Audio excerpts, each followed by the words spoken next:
পাবনার ঈশ্বরদীতে শেখ হাসিনাকে বহনকারী ট্রেনে গুলি ও বোমা হামলার অভিযোগে করা মামলায় বিএনপির ৪৭ জন নেতাকর্মীর সবাই খালাস পেয়েছেন। বুধবার হাইকোর্ট বেঞ্চ এ রায় দেয়। মামলাটি বিদ্বেষপূর্ণ ও রায়ে বিচারিক আদালত পক্ষপাতিত্ব করেছে বলে হাইকোর্টের পর্যবেক্ষণ। শেখ হাসিনাকে হত্যা চেষ্টা মামলার রায়কে কেন্দ্র করে হাইকোর্ট প্রাঙ্গণে সাংবাদিকদের ওপর হামলা চালিয়েছে পাবনার ঈশ্বরদীর বিএনপির নেতাকর্মীরা। বিএনপি চেয়ারপারসনের উপদেষ্টা হাবিবুর রহমান হাবিবের সামনেই তারা এই হামলা চালায়। এতে আহত হন এটিএন নিউজের সিনিয়র রিপোর্টার জাবেদ আক্তার। বিএনপির স্থায়ী কমিটির সদস্য সালাউদ্দিন আহমদ অভিযোগ করেছেন, অন্তর্বর্তীকালীন সরকারের উপদেষ্টা পরিষদে শেখ হাসিনার দোসররা রয়েছেন। বিএনপির পক্ষ থেকে বলার পরও তাদের বাদ দেওয়া হয়নি। সকালে জাতীয় প্রেস ক্লাবে এক আলোচনা সভায় তিনি এ অভিযোগ করেন। অন্তর্বর্তীকালীন সরকার গঠিত আরও দুটি সংস্কার কমিশন তাদের প্রতিবেদন জমা দিয়েছে।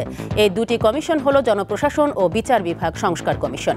এতে দেশকে 4 প্রদেশে ভাগ করার প্রস্তাব করেছে জনপ্রশাসন সংস্কার বিষয়ক কমিশন।